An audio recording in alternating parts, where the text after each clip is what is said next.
also want to quickly introduce John Fitzgerald from the Boston Redevelopment Authority. He's the Chief of Olympic Operations for the city. And just wants to tell us a little bit about what his office is doing and how we can get about that. Sure. So, folks, thank you very much for having me here tonight. As the sort of Director of Olympic Operations for the City of Boston, what I've been doing is going out to community groups such as yourself all across the city and kind of just letting you know who I am, who you can contact at City Hall when you have questions regarding the Olympics and sort of this ongoing debate. And I know it's talking about hot button issues. This is certainly all over the place. So it's basically what I do is we have these monthly meetings, these one monthly meeting that seems to be getting a lot of attention. But there's sort of the same people come and they kind of say their piece and overtake the meeting. And what I find is when I go out to the community, these smaller meetings, and just get on the agendas of the local community groups and just sort of introduce myself and open it up to a little quick Q&A, I find that I get a lot more feedback and understanding of what the community wants, needs, or just sort of their general level of understanding about what the Olympics are. So it's all right if I just give like a 2-minute spiel and then kind of do a Q&A if folks mind. So the real thing is that Mayor Walsh obviously did not run on the notion to bring the Olympics to Boston. That was not his platform. He wants to be the education mayor, the public safety mayor, the infrastructure mayor, the education mayor, the things that it takes to run a city properly. What he sees in this Olympic bid opportunity is a way to enhance a lot of those things that he has on the agenda. If you look at what we have going on right now with the new citywide plan that the BRA just announced, the first citywide plan since 1965.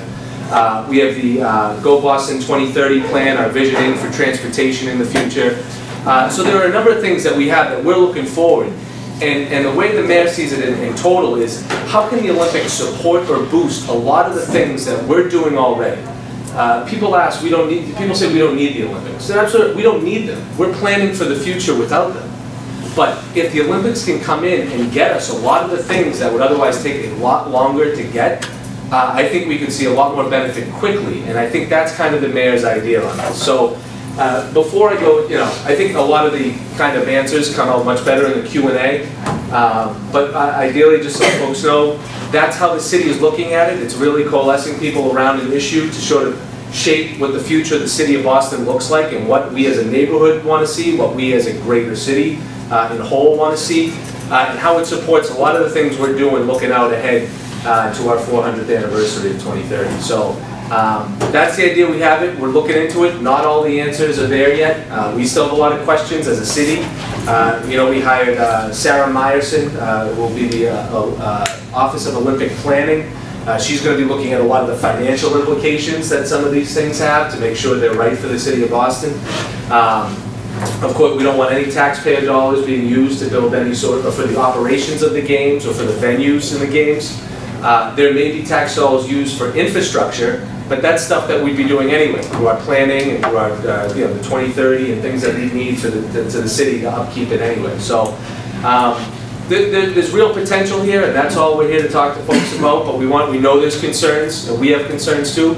But again, that's why I'm here. I'm out in front of you all to say what the North End neighborhood sees as a concern, or what they would like, they think they could get out of it. I much more appreciate the concerns. We've heard a lot of them, and they're kind of all the same.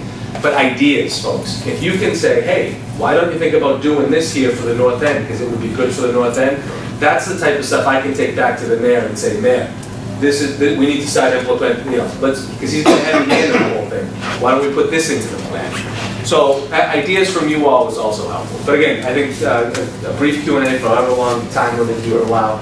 Can you just go over what if any events and facilities will be located around here in the north part? Yeah, so the closest thing here would probably just be the TD Garden. Yeah. That would host, I think, gymnastics and perhaps one other thing in between, maybe gold medal basketball game, I think is the idea, or so maybe some, again, not finalized. And everything here, folks, you have to understand, is sort of flexible at the moment. We do have to have a draft in by January of 2016 that sort of is our initial draft to the IOC, the International Olympic Committee.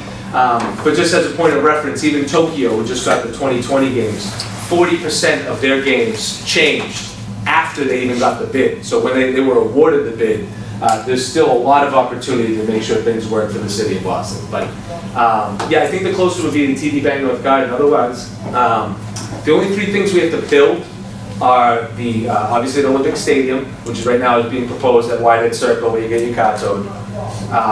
Where? Where? Whitehead Circle, where the BTD toll lot is, and the New Boston Food Mart right off of the highway there. Our cars get towed to Charlestown. You guys go to Charlestown, well, you know, the city lot, the city lot. The Olympic Village, which is being proposed near UMass Boston, and sort of where the Bayside Expo Center is, a place that we do have a Columbia Master Plan, and we're seeing how that can benefit the master plan that we have already.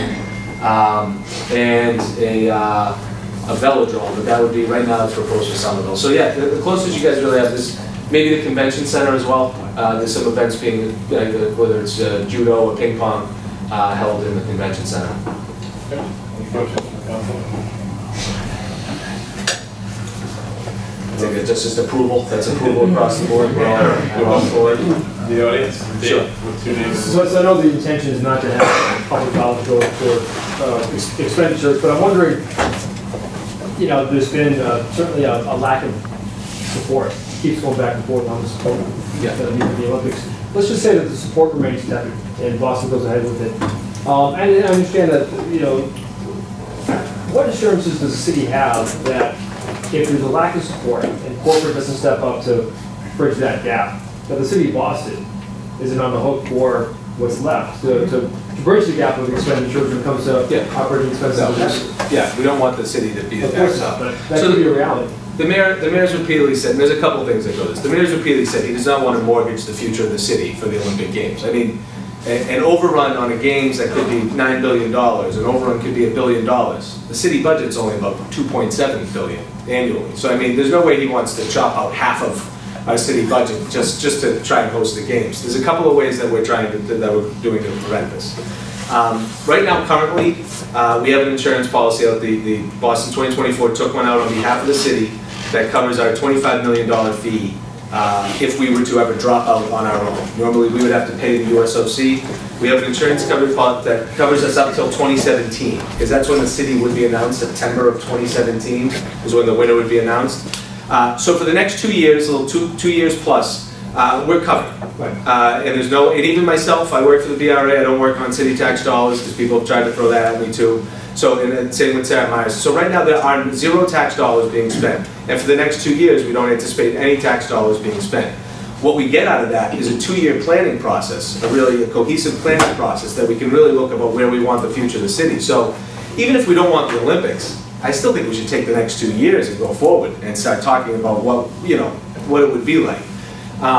As for if we got the games, we'd have to negotiate then the tax dollars, how it would be used privately at that point. And I think that's something, that's a question the city still has, absolutely. So it's not a guarantee that we can give now in terms of, oh, if we get the games, that's a guarantee 2024 is given, but we want to make sure that that holds up in the court of law and the whole nine, and what the insurance would be and who underwrites that. That's sort of the financial stuff that Sarah's been brought on to look into as well as the corporate counsel. So we're good up until now, and if the only other way is we have the referendum coming up. So we imagine in the presidential election in 2016, if support remains tepid as it is now, we want to see 50%, statewide, it would be a statewide referendum, 50%, as long as you get over half, Right. that'd be good. But they also said, not just half of the state, but within the city of Boston itself, it would have to be 50% plus 1 for them to want to go forward with the bid as well, or they would drop out. And again, we're covered when that happens. So it's either support needs to be at a level that's acceptable, or we won't go forward with the bid anyway. I wish you the best of luck. I think it'd be tremendous. Well, I appreciate that, and it's been a fun ride for sure. Sir. There's a lot of talk, like you mentioned, about not using taxpayer money. So taxpayer money, that's the goal. The cost for security, which I believe is currently estimated to be tagged at about $1 billion. Sure. Is that all funded by the federal government? Is there any taxpayer money that's part of that? I would say, well, no, from what I understand, about $1 billion would be from the federal government. And if we do not get that money, we cannot have the games. So we need the federal government to say, and I guess people say, well, that's technically tax dollars, that's true. But if they do not step up, the federal government does not name us sort of what they do for Super Bowls or the DNC, a special security event, or national security event, and we don't have that funding, then the games could never be held in the United States again. I mean, it's just sort of that needs to happen. The federal government has to kick in on the security side, or we could, not just in Boston, but anywhere in the United States, we couldn't have the games again. So, which some people might be happy with too, you know, I'm not sure. But, so security-wise, the federal government, yes. I don't know, you know, people get into and these are things we've got to figure out. The details of Boston Police or afterwards, does that come in the $1 billion? Those are questions that we're looking at. Well, I just had a general kind of operational question about, you mentioned you used to work for the BRA, you still work for the BRA? Yeah. What's the BRA's role in 2024? Are they have representation on the executive committee there? Are you working for the BRA in your capacity? Working for City Hall? What's going on? So yeah, it's a little.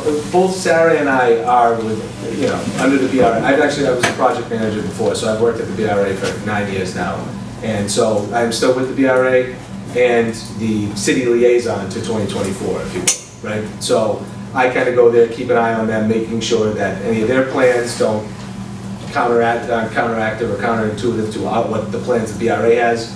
Making sure that the planning syncs up and things like that. That's really it. There's no, there's not one of us on the board. It's really just it's Sarah and myself, and then of course, you know, the mayor and his conversations with the powers that be over there as well. More importantly than Sarah and myself, but to get down to the details and the day-to-day, it'll be Sarah and myself, and that's sort of how it's been working. And I don't anticipate if we grow or not. I think that depends if we get the games, but from now on, that's how we're handling it. If there's a better suggestion, I'm just, do you think is that enough, or were you thought it was something else? I thought there would have been more of a sort of a City Hall staff up to sort of interact with this whole, because it's a huge undertaking, obviously. No, absolutely. We've had, what it is we've had 2024 come in and present to the BRA planners. They presented at a BRA all-staff meeting. Myself, just because I'm up there at the BRA, I keep folks in the know of what's going on and potential issues. So there's always sort of that back and forth. But as for, we didn't want to staff up too much because one, people would say, well, now you're using tax dollars, right? Even if it was City Hall staff up. And two, we have a lot of other things going on. We have our citywide master plan and our transportation visioning plan in 2030. And there's a lot of people that we need to staff up, more importantly for that. Because the Olympics right now are not a given. 2030 in the city of Boston, that's coming no matter what, right? So we're focused on what the city of Boston looks like in 2030, and if the Olympics can support that. Any other questions? Mr. Cavalieri? Thank you. I lived in London the decade before the London Olympics. Sure. During the time that I lived there, in the early part of last decade, they built an extension of the Jubilee line that went over to the Olympic Stadium. They built an extension of the Docklands line. They put a lot of extra capacity in about a decade before the Olympics came, with the thought that they wanted to hook up the city to this particular area. You've described a planning process that will end 7 years or less before the date of the Olympic game. We have a subway system that the governor has recently declared a disaster and is in the process of revamping the MBTA. Why should anyone in the city of Boston have any confidence that the transportation load that the Olympics is going to create is being managed, particularly with the timeframes that I've given you? We're way behind the 8 ball compared to London, and we're not starting from the same place that they did. Right. No, they certainly had a different, the London Games where they took a downtrodden section of East London and sort of used the Olympics as a catalyst to activate the area, and now there's the Javelin, I think they call it, right? The new train that gets you downtown in 7 minutes or something like that, and they've got the mall. Plus 2 subway lines. Yeah. That's the train line you're describing. Okay. And they put in 3+ subway lines in that time. You know, Yep. We're having trouble getting existing 100-year-old subways to work, not one person is talking about putting new subway lines in. There are a lot of people that I know that would argue that you need to put at least 2 new subway lines into Boston if you're going to be able to handle the load, because the surface roads aren't doing it now. Go to Seaport Boulevard, try to go down Surface Road during rush hour. So there's a concern here that the transportation really is, it's sort of, we're putting the cart before the horse. We shouldn't do a process and then tell us we need more transportation. We sort of know, and then not have enough time to build it. We should be building now, so I'm a little concerned that we're not. No, I agree. I think the process, I mean, I think the issues with transportation that exist in the city now, if there's still a problem in 2024, then we've got much bigger issues than the Olympics. I think those are the things that are being addressed now, that we're looking at through the waterfront transportation plan and how to improve transportation and everything. I know it's a state issue, but still as a city. You know, do we have the capacity? The idea is that the Boston model for the games is, you know, we've heard the walkable, sustainable games, and that we're a walkable city, and that, you know, really that we can use the existing venues and existing things and the like, and that our, you know, our population doubles or triples or something each day with the workers that come in and out throughout the day. There does need to be improvements to the transit system, for sure. We're hoping that the Olympics can act as a deadline. I'm sure you've heard that excuse where, you know, up at Beacon Hill, well, hey folks, the world's, you know, the eyes of the world are going to be on us by this age, so no more, you know, it's an election year this year, or I'm not going to do it because I don't like that guy or this guy. I mean, this is where everyone has to get together to make sure the job gets done as we go forward. So hopefully it acts as a holds the feet to the fire, those folks up on Beacon Hill that control the money and the improvements into the transportation. We'd be beating any, I mean, the lead times, we'd be beating any record that we've ever set for building a capital project if we did it. No, you feel, look how long the Somerville extension of the Green Line has taken, 20 years. Really, we're going to build new subway lines and new highways and solve transportation no, in a 6-year period? I don't think new subway lines, but I think we can improve the existing infrastructure for transportation. If we approve that, I think that we can handle the games. Any other questions? Yes, sir. Yeah, I just wondered if, on that subject, if there are any preliminary reports that we can see that address that issue, so that we know what's being thought about and where the studies are going. Sure. Well, you can look at, you can go to Boston 2024's website. You can download the bid book that they put into the USOC. Now, again, not all of that is still current. Changes are constantly happening, and we're still looking at ways to improve the bid to make sure it works well with the city. Because that's the idea. We're not preparing Boston to host the games. We're using the games to have Boston become a better city. That's the way to look at it. If there's a way to do that, and maybe there's not at the end of the day. But I still think over these next 2 years, it's critical that we take a deep dive and look at the ways that the opportunity that is presented. Because Boston will never have this opportunity again to be the shortlisted city from the U.S. It's really one of those, like, we fall right in a point in time with the IOC's 2020 agenda of looking for a walkable, sustainable city. By the time the future Olympics come, it'll either, one, be blown back up into this grand thing that only communist countries can put on, or dictatorship countries can put on, or there'll be a lot of other growing cities that'll love to have the Olympics. And Boston would, you know, maybe it'll be Tulsa next time it comes around, or something like that, right? So it's a once-in-a-lifetime opportunity. We as a city just want to make sure that we do the proper care and study that it would work for us if we do it. So we're going to take it seriously. We're going to do a deep dive. And if at the end of the day it doesn't, it doesn't. And hopefully it does. But as for, I would check out their website, but things are constantly evolving. I'm sorry, I wasn't clear. I was focusing on transportation planning, not on Olympics planning in general. Is Okay. there somewhere we can see what's underway? They just had over the weekend a vision lab over at the China Trade Building in Chinatown, and it was a 2-day event that talked about, I would go to imagineboston.com. I think it's imagineboston.com. But it's basically the Boston's transportation visioning plan. It's Boston 2030? Just, I would Google it at this point. I was just looking at it earlier. I forget what the actual address was, so I apologize. Okay, we're going to have to move on, John. Yeah, no, I talked way too much. But Folks, my email, olympics@boston.gov. My name is John Fitzgerald, so if you have any questions in the future about any Olympic things, sorry for keeping you here longer than you need to be, but thank you very much for having me. Olympics@boston.gov. Thanks, John. Thank you, guys.